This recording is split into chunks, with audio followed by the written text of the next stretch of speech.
Hello everyone, Aquas47 here. In today's video, I'm going to be showing you guys how you can make a self-talk button. So, what that basically means, you press something, right? Maybe you press a lamp or a remote, or you see something or you step on a block, and your character basically talks to itself. Like I mentioned, self-talk, easy as 1, 2, 3. I do want to say something before we get started. If you want to follow my game updates and you want to check up on how my game is doing and stuff, you can check out this server here.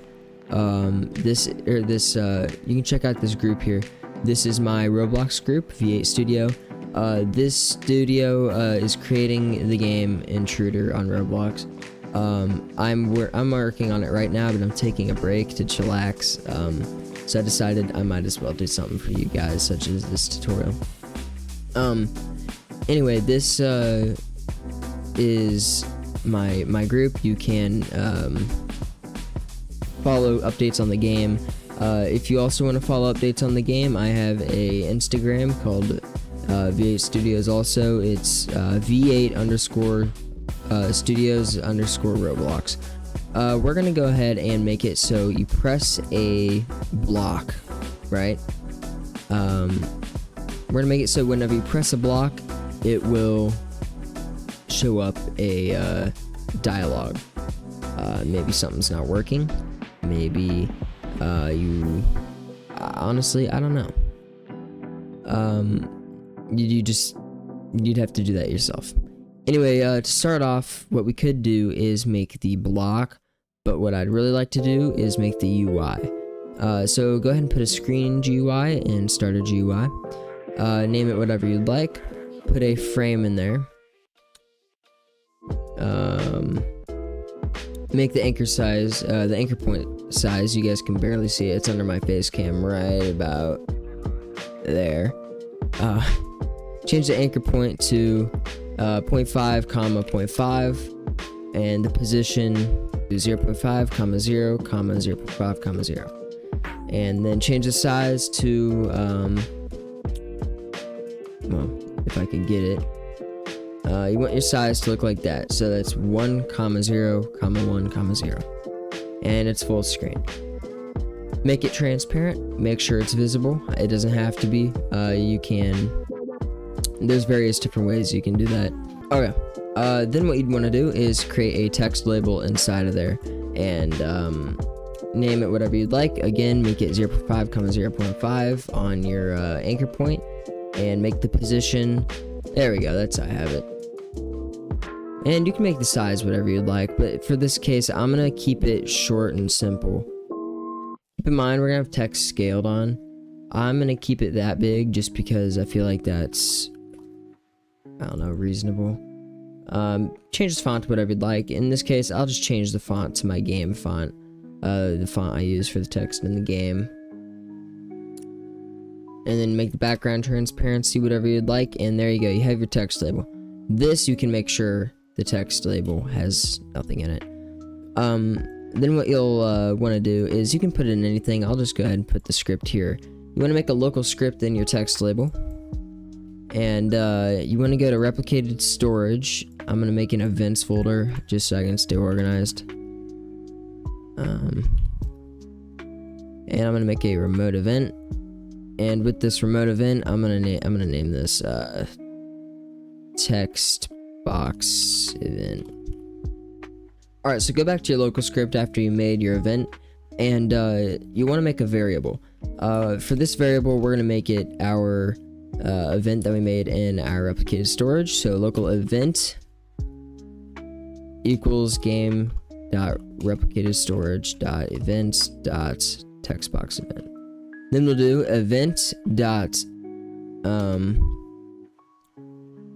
onClientEvent :connect function,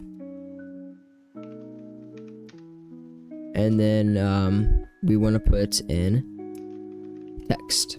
Then what we're gonna do is make a failsafe. So if you have more than one box that can fire this event, or whatever that can fire this event, we don't want them to overlap and glitch out our text, right? What we'd like to do is if script.parent.visible equals false, then and that way whenever it's fired, it will check to make sure that it's not visible, because if it is visible, then it'll overlap and it'll glitch. I had to deal with that in my game for 2 days, and then I fixed it. Or no, maybe it was 4 days. I don't know. I made the game. I started development on the game on the 21st of this month. So, you know. So you can do this script right here, but we're gonna make it a cool like typewriter effect. This will work. What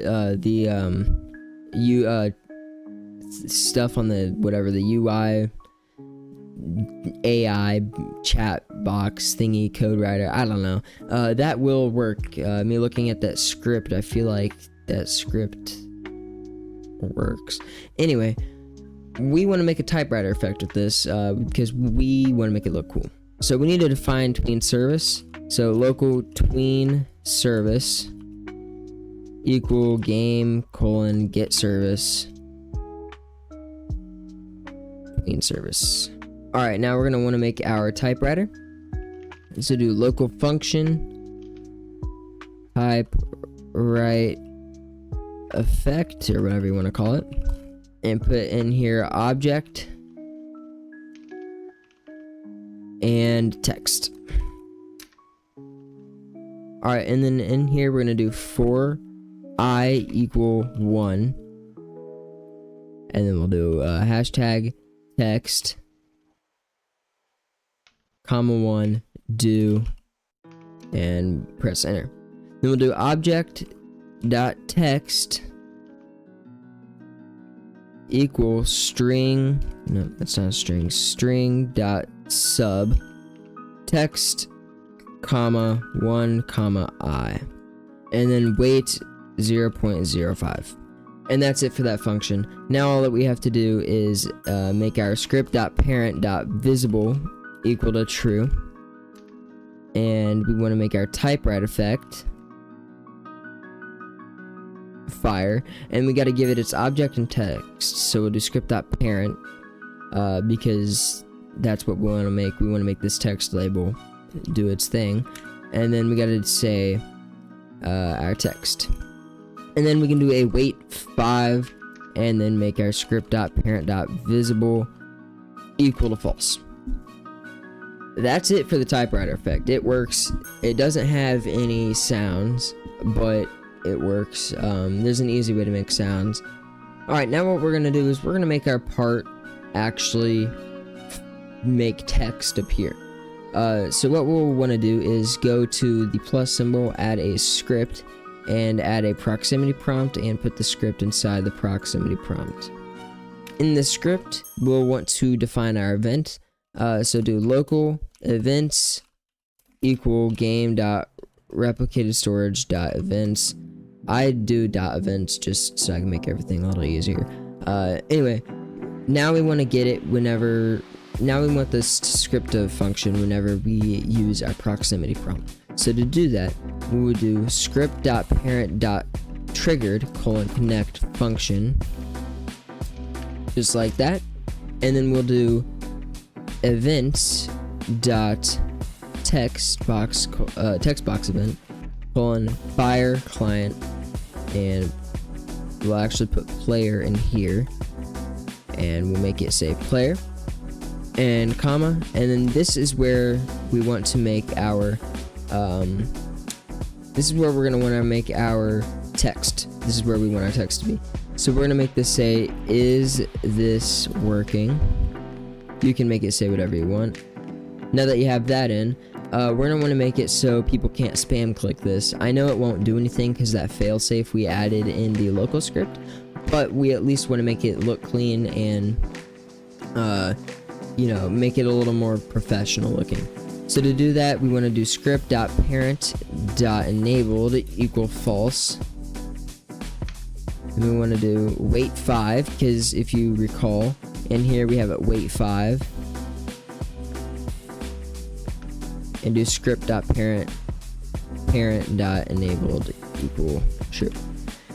Now, if you're gonna write something really long that doesn't have or that's gonna take more than 5 seconds to actually show up, then what we can actually do in here, up in our function, we can do a comma, and then we can do time. I guess wait time is what we could do, just so it doesn't blue it out. So wait time, and in this little wait box here, we're gonna do wait time. Now in this script again, we want to do in our text box event, where we have to define the player and our text. After the text, you want to do a comma, and then you want to do a number. So in this case, I'll do 5. You don't have to do 5, you can do whatever you want. And then I'll keep this wait 5, because whatever you put in here, you can put in this script. Because this script right here is only for this specific part, right? In this script, this is for everything, all the text you're ever going to be using in the game.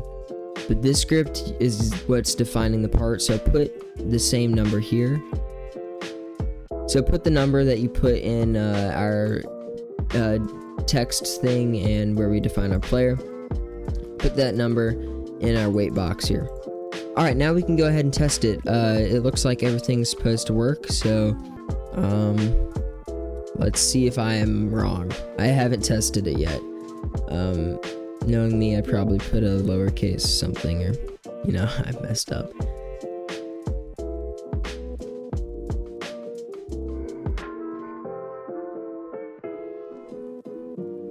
Okay, so we walk over to our part.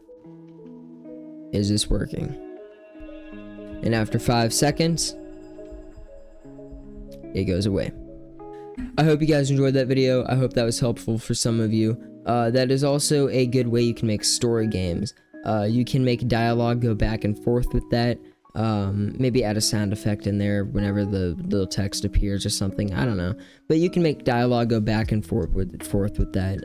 You can definitely upgrade that UI to make it look a little better. But that's how you do it, as a little basic thing. I hope you guys enjoyed. Make sure you subscribe and like. Every subscription and like y'all give me gives me a lot of motivation to complete this game, and I appreciate every single one of you. I mean, I guess stay tuned for the game, and yeah, have a good one, guys. Peace.